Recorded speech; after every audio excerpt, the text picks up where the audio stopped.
What's up, people? We still counting down NHL. Well, counting down the days to NHL 15, and it is coming pretty quick. Now, I'll let y'all know I might actually end up getting it a little bit early. Usually I do. It's probably going to be an embargo that's going to prevent me from posting any videos until the game is available on EA Access. And I don't know if y'all heard, but the 6-hour time limit that they had for Madden has been lifted for NHL. So people will get a chance to play it all the way up until when it actually gets released, which is the way it should be. I don't know where they came from with that 6-hour stuff. That was like absolutely ridiculous. So I'm glad to see they listened to the feedback and the anger of the fans and decided to get rid of that, because that was straight ridiculous, right? But this is what I want to talk about today. Yesterday we talked about not having EASHL, and I pretty much said how I felt. The people who commented on the video, right? Because I'm new to doing any type of NHL series, so I expect things to move a little bit slow because people aren't used to me playing NHL.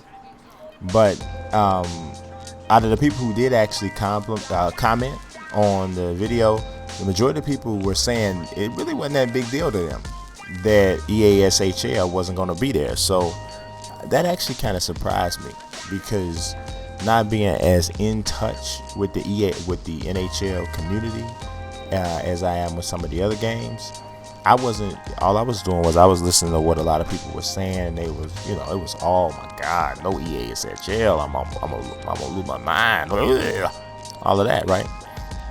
So it doesn't seem like that many people are that deterred by it. So the other thing is, and I'm thinking it might end up being the same type of thing, is what do you think about not having GM connected? Is that something that blows you? Are you tripping about that? Now, GM Connected, for people that don't know, was the online franchise mode for the NHL series. It was very ambitious, and I thought pretty well done. Had some server issues when it first dropped, but overall I thought it was really well done. You essentially can play NHL as a player, as like an owner, a general manager, however you want to play. But you can actually, if you're just a player, I believe like somebody on, like say for instance, you want to be Jonathan Taves or whatever, right? Someone can be like Joel Quenneville, and just whatever, and then they'll control what they're controlling, maybe even the general manager or whatever, and they can control the general manager duties, and all you do is play. So that was my understanding of it. I didn't actually get a chance to actually really delve deep into it, just conceptually enough for me to actually do like the review to understand what it was about in previous years. But it's as awesome as that is, right? See, this is the one thing I think you always got to think about when new features and stuff like that drop, right? That sounds great. All of that sounds great. But in reality, how many people know that many people who they can get on the same page with in regards to schedules? And I'm talking about real life schedules. I'm not talking about the game schedule. I'm talking about when you actually having that many people who have enough time to play the game and be able to connect from a time standpoint to really truly like enjoy the concept of GM Connected like on a regular basis. How many people got a life like that? I mean, I guess if you like live in a dorm room or whatever, maybe, but aside from that, I don't know, man. For me, I didn't know how practical it was. I'll give you another example. There was a feature on Gran Turismo, right, where you could plug in something to your car. It had to be a specific type of car, and you had to live in a specific region of the world where they had certain tracks. There were like real life tracks that were also in the game.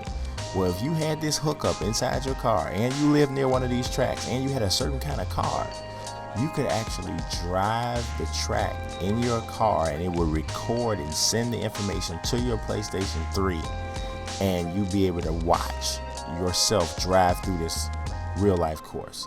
Now, all that sounds great, right? But how many people had this car, had a connection, live in the area they need. This is what I'm talking about. Now, obviously, GM Connected is not that crazy, but it is one of those. It is one of those features that makes you wonder, like, how many people are gonna really be able to truly enjoy this in its full capacity. So that, I mean, I don't know. That's just me. Now, I'm not trying to say they shouldn't have put it in or whatever. I guess what I'm saying is, the game has a franchise mode. It has, be a player.